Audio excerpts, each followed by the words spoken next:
దేవుడు గొప్ప సంతోషాన్ని కలుగజేశాడు. మనందరికీ తెలుసు, గర్భఫలము యెహోవా ఇచ్చే బహుమానం అనే మాట రాయబడింది. కుమారులు లేక కుమార్తెలు యెహోవా అనుగ్రహించే శాస్త్రం. ప్రతిదీ కూడా మనందరికీ తెలుసు, లేఖనాల్లో స్పష్టంగా రాయబడి ఉన్నది.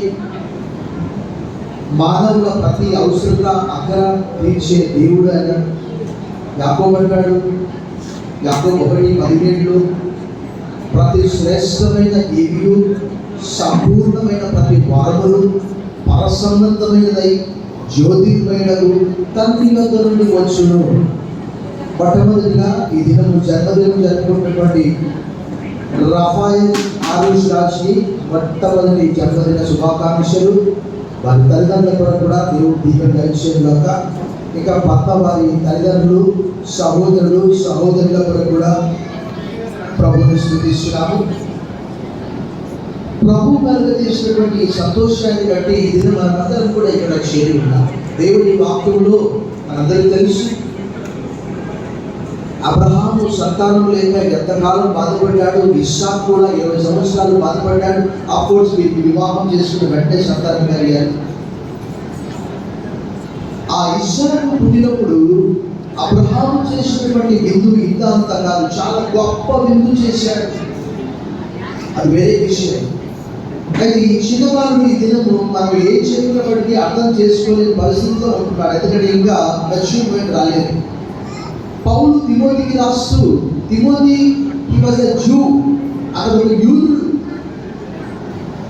యూదులో ఉన్నటువంటి ఒక సిద్ధాంతం ఏంటంటే 12 సంవత్సరాలు వచ్చేలోపు వారు సంపూర్తిగా ధర్మశాస్త్రం అంతా కూడా పట్టబట్టించుకోవాలి, కట్టడి చేయాలి.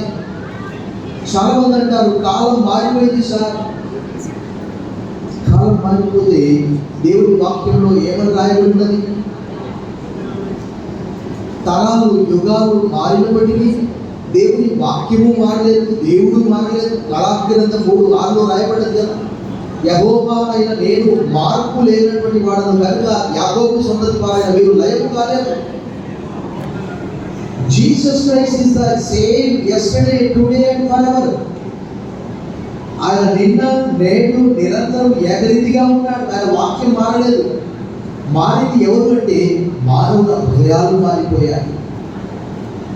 ప్రపంచం మారాలి అంటే, మానవ హృదయాలు మారాలి అంటే ఒకే ఒక్కటి ఏంటి అంటే దైవ వాక్యము పఠించాలి.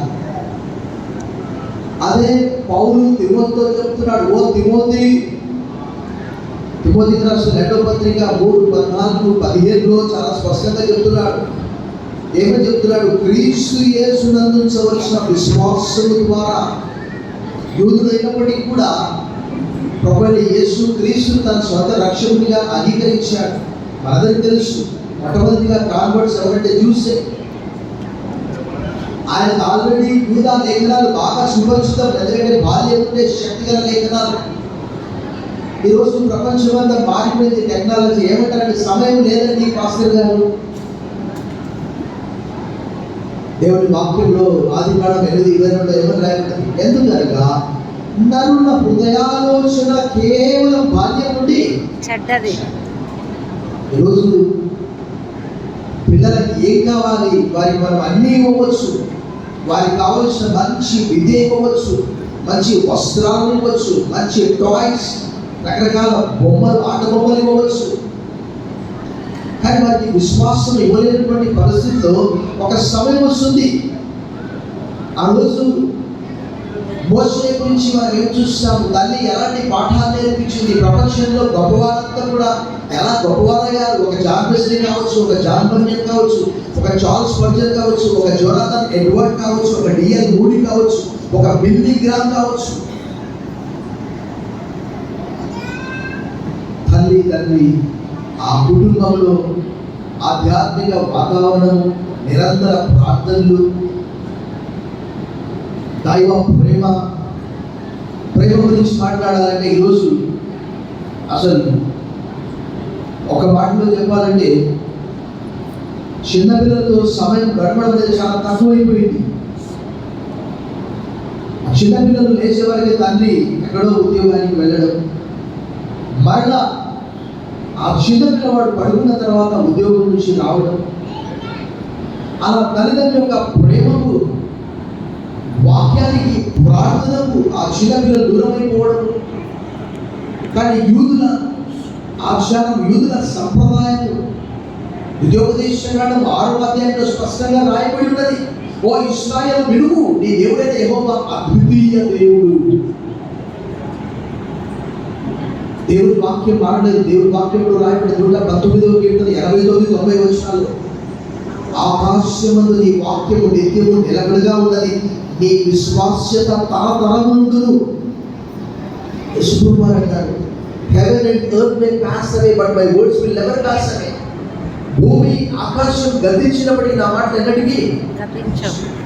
ఈ శక్తి గల లేఖనాలు, there is a power in the word of God. ప్రపంచాన్ని మార్చింది కత్తి కాదు, AK-47 కాదు, AK-56 కాదు, ఆటం బాంబు కాదు. రోజు యేసుప్రభువు వారి వాక్యము విని రక్షించబడిన వారు ప్రపంచ జనాభా 800 కోట్లయితే ప్రపంచ జనాభాలో దాదాపుగా 400 కోట్ల మంది ప్రభువైన యేసు క్రీస్తును తమ స్వంత రక్షకునిగా అంగీకరించారు. అది దేవుని యొక్క శక్తి అని మనం నమ్ముతూ ఉంటాం. There is life in the word of God. వాక్యంలో శక్తి ఉన్నది. అపోస్తలుల కార్యం 5:20 రాయబడింది. ఆ దేవదూత పేతురుతో అంటాడు, ఈ జీవమును కూడిచిన వాటిని కూడా వెళ్ళి ప్రజలతో చెప్పండి.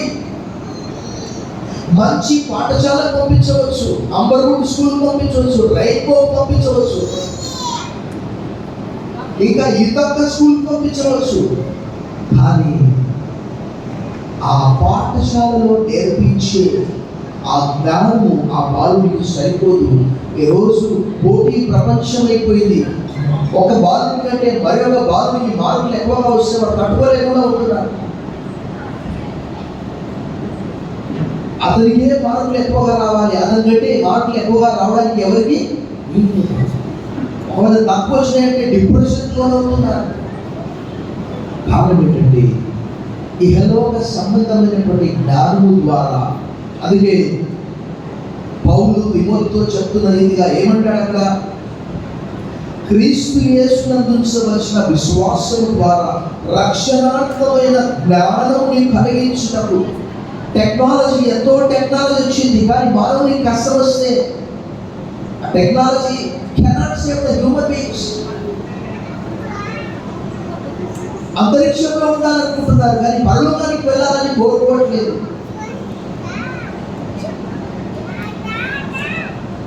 అలాంటి ప్రపంచంలో మనం ఉంటున్నాం. ఈరోజు వార్తాపత్రిక చదివితే చైనా ఒక రోబోను పంపించి చందమామకు వెనకపక్క మట్టి తవ్వి తీసుకొని వచ్చిందట. 2030 కల్లా అక్కడ మనుషులను పంపిస్తామని అంటున్నారట. అసలు ఎంత టెక్నాలజీ! కానీ పరలోకాన్ని గురించి మన పిల్లలకు మనం చెప్పగలుగుతున్నామా? ఇక్కడ ఇదంతా కూడా కవర్ అయిపోయింది. కానీ let the little children come to me, చిన్నపిల్లల నా యొద్దకు రానియండి, దేవుడి రాజ్యం ఇలాంటి వారిది. మత్తయి సువార్త 19వ అధ్యాయం 13, 14, 15 వచ్చిన వారి ఎత్తుకొని ఆయన వృద్ధాపై చేతుల నుంచి వారిని ఆశీర్వదించారు. ఆ చిన్నపిల్లలకు మన ఇల్లే ఒక చిన్న పరలోకము. ఆ పరలోకాన్ని మనం చూపించగలుగుతున్నాం. చాలా మంది అంటారు busy sir, busy busy busy. దేవుని వాక్యము సెలవిస్తున్నది, బాల్య దినములైతే నీ సృష్టికర్త నీవు స్మరణ తెచ్చుకో అని ప్రసంగి 12వ అధ్యాయంలో సొలొమోను భక్తుడు తెలియజేస్తున్నాడు. సో ఈరోజు ఎంతమంది సంతానం దయచేయడం దేవుడు గొప్పది అయితే వారిని పెంచి దేవుని వరకు పెద్దగా చేయడం మరొక వంతు. వారి పూర్తి బాధ్యత ఒక సమూయేలు, ఒక మోషే, ఒక అహరోను, ఒక మిర్యాము ఒకే కుటుంబంలో. తండ్రి డోర్లో నుంచి వస్తే కుమార్ ఆ డోర్లో నుంచి వెళ్ళిపోతూ ఉంటాడు. కారణం బిజీ ప్రపంచము, టెక్నాలజీ. చిన్నపిల్లలకు కావలసిన అన్ని మనం ఇవ్వగలుగుతాము, కానీ వాక్యాన్ని ఇవ్వగలిగితే దేవుని ఇష్టమే కదా. వాక్యంలోని శక్తి అక్కడ అంటాడు కదా పౌలు చాలా చక్కగా, క్రీస్తు యేసునందు వచ్చిన విశ్వాసం ద్వారా రక్షణాత్మకమైన జ్ఞానాన్ని కలిగించుటకు శక్తి గల పరిశుద్ధ లేఖనములను బాల్యం నుండి నీవు ఎరుగుదువు. ఈరోజు కొంతమందిని మోషే గురించి అడిగితే ఆయన ఎవరండి, దావీదు గురించి అడిగితే ఆయన ఎవరండి అని వారు కూడా ఉంటున్నారు. కారణం ఏంటంటే ఒకవేళ మన టీచింగ్ సరిగ్గా లేకపోవడం, కుటుంబంలో కుటుంబ ప్రార్థన లేకపోవడం. నాకు దేవుని వాక్యంలో రాయబడిన నీతిమంతుల గుడారములలో రక్షణను గురించిన ఉత్సాహ సునాదం నిలబడి యెహోవా రక్షణ హస్తము సాహసంగా గురించి బాల్య దినముల్లోనే సృష్టికర్తను మనం వారికి పరిచయం చేయడం. అన్ని పరిచయం చేస్తాము, కానీ ప్రభువును పరిచయం చేసినప్పుడు, లేఖనాలను పరిచయం చేసినప్పుడు, లేఖనాలు అభ్యసించినప్పుడు వారి జీవితం పూర్తిగా మారిపోతుంది. మరి దినము ఈ చిన్నవారిని బట్టి దేవుని వాక్యంలో మనం చూస్తున్నాం, అన్నీ ఎక్కడి నుంచి వస్తున్నాయంటే పరలోకం నుంచి వస్తున్నాయి. ఎవరి గర్భంలో జన్మించాలనేది it is God who decides the heaven. ఎవరి కుటుంబంలో జన్మించాలి, ఏ గృహంలో జన్మించాలి, ఇదంతా కూడా దేవుని యొక్క సృష్టిలో ఒక భాగం. నువ్వు కలుగజేసిన ఆకాశ చంద్ర నక్షత్రములను నేను చూడగా నువ్వు మనుషుని జ్ఞాపకం చేసుకున్న వాడు ఏపాటి వాడు, నరపుత్రుని దర్శించిన వాడు. What are human beings that you are mindful of them?